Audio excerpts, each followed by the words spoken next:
Olá, tudo bem? Eu sou Maura Feliciano de Araújo, eu sou advogada e também professora de Direito Previdenciário em instituições de ensino e na Escola Superior de Advocacia. Nesse mês eu venho alimentando, o meu canal aqui, Professora Maura Feliciano, com vídeos relativos a planejamento previdenciário. Já expliquei para o que serve, quais são os pontos principais que a gente deve observar e hoje eu quero aqui trazer algumas dicas para o colega, acrescentar no seu planejamento previdenciário e para que também a sociedade ela tenha conhecimento de que decisões judiciais e decisões administrativas, elas podem ter ali um impacto positivo na hora de se calcular o tempo de contribuição com a finalidade de aposentadoria. Eu já disse que planejamento previdenciário ele não existe somente para ter acesso a benefício de aposentadoria. É uma forma de se proteger o segurado, a segurada, de tal forma em que qualquer ocorrência, a Previdência Social já estará ali prontinha para entregar o benefício previdenciário. Mas nós sabemos que este serviço ele ganhou um status muito maior com essas reformas da Previdência Social, não apenas pela emenda 103, mas tantas outras alterações que já tivemos antes do dia 13 de novembro de 2019. Então, por isso que a gente vem cada vez mais aprimorando o serviço do planejamento previdenciário. E o que eu quero dizer a você, meu colega de profissão, o que eu quero dizer a você, segurado, segurada da Previdência Social? Quero dizer que aqueles requerimentos que já tenham sido formulados junto à Previdência Social, aquelas ações judiciais que já tenham sido propostas na Justiça Federal ou na Justiça do Trabalho, elas podem ter um impacto bacana, positivo, na hora de aumentar o tempo de contribuição. E dou alguns exemplos. Pode ser que o segurado ele já tenha feito um requerimento de um benefício de aposentadoria e esse requerimento ele não foi aceito, ele foi indeferido pela Previdência Social porque não apurou até o dia 13 de novembro de 2019 tempo de contribuição de 35 anos para o homem e 30 anos para a mulher. Só que na análise do setor de perícia da Previdência ou do próprio servidor da Previdência Social, pode ser que ele já tenha reconhecido tempo de atividade rural, pode ser que ele já tenha reconhecido atividade especial, então pode ser que já tenha ali acontecido enquadramento de atividade especial por categoria profissional ou por exposição a agentes nocivos. Então pode ser que daquela análise não tenha realmente ali apurado 30 a 35 anos de tempo de contribuição, mas já tenha trago para aquela conclusão um tempo que já é incontroverso. Então você não precisa discutir mais. E aí, a depender do que ficou pendente ou o tempo decorrido já preencheu, ou então você poderá discutir ainda na via administrativa ou na via judicial aquele acréscimo que não foi reconhecido.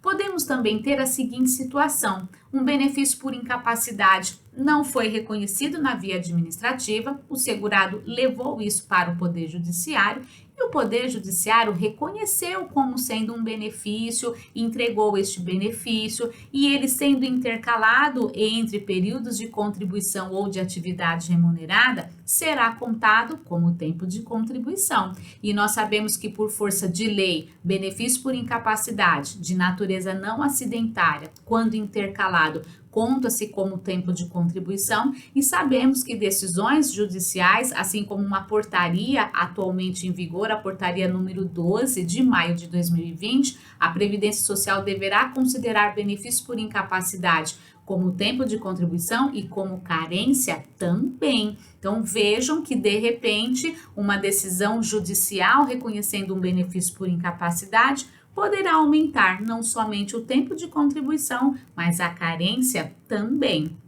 Uma outra situação de decisão que eu posso trazer para o universo previdenciário, aquela decisão da Vara de Família e Sucessões que reconheceu a união estável entre o casal.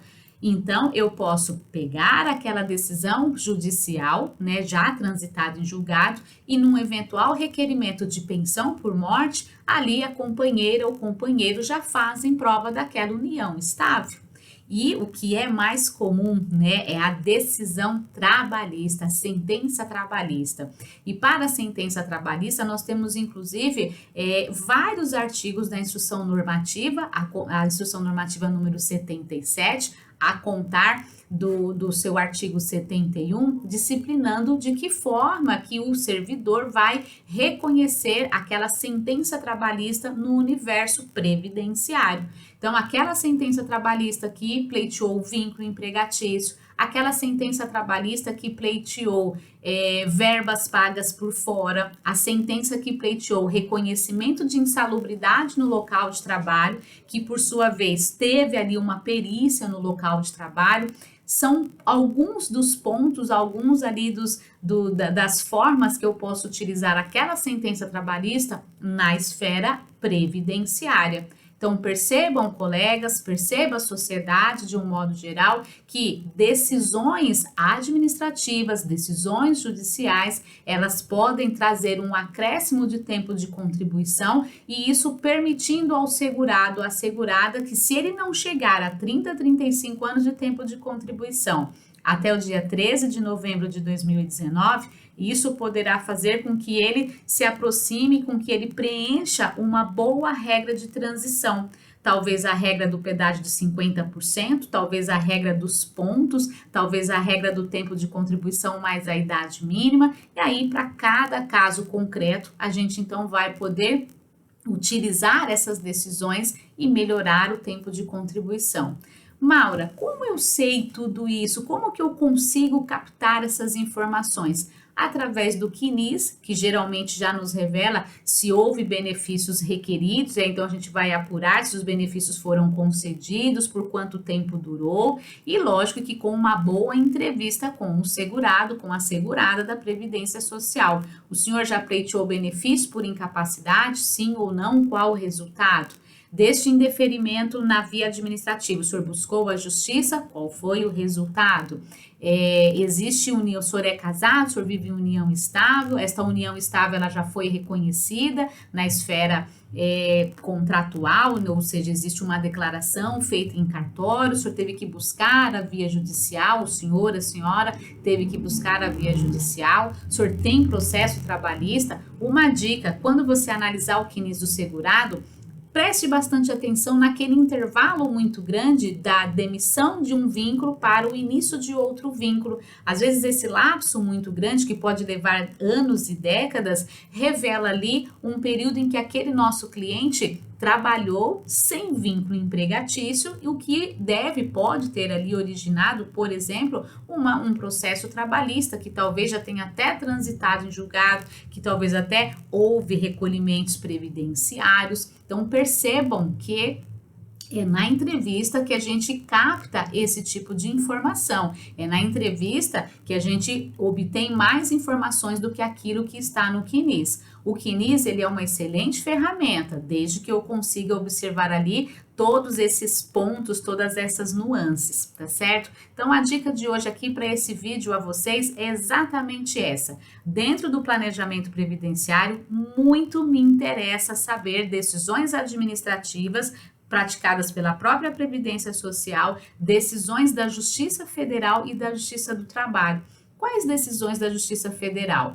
De repente, o segurado, diante do indeferimento, ali do seu requerimento de aposentadoria na via administrativa, ele ingressou com uma ação na via judicial e no judicial, o juiz também não reconheceu a totalidade dos pedidos formulados, mas pode ser que ele tenha reconhecido alguns vínculos especiais, isso é muito comum. Pode ser que o juiz ele tenha reconhecido a atividade de menor aprendiz, isso também pode ser extremamente relevante. Então, o importante é, na entrevista, busque com o segurado, busque com o cliente. O senhor já ingressou com ação trabalhista? Sim ou não, qual o resultado? O senhor já ingressou com uma ação na Justiça Federal? Sim ou não, qual o resultado? O senhor já buscou benefícios previdenciários junto à Previdência? Que espécie de benefício e o que aconteceu? E aí, para cada resposta, você já sabe como trabalhar isso dentro do seu planejamento previdenciário, tá certo? Outros vídeos eu já editei aqui, eu já postei aqui para vocês tratando da matéria planejamento previdenciário.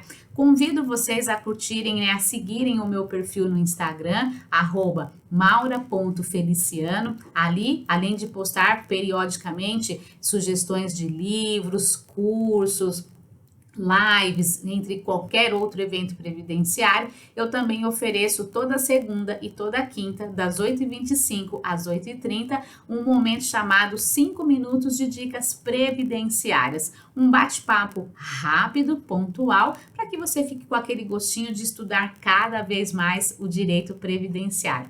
Até o próximo vídeo. Compartilhe esse vídeo com seus amigos, com seus colegas de trabalho, né? Compartilhe esse vídeo aí nos grupos de estudo. Curtam, deem joinha, deem likes aí, como diz o meu sobrinho, e principalmente se inscrevam no canal, ativem o sininho, porque cada vez que eu fizer uma postagem, vocês já são comunicados imediatamente. Um beijo grande, até o próximo vídeo e até hoje quinta, até segunda-feira, que ainda que seja feriado, eu oferecerei ali um momento de 5 minutos de dicas previdenciárias.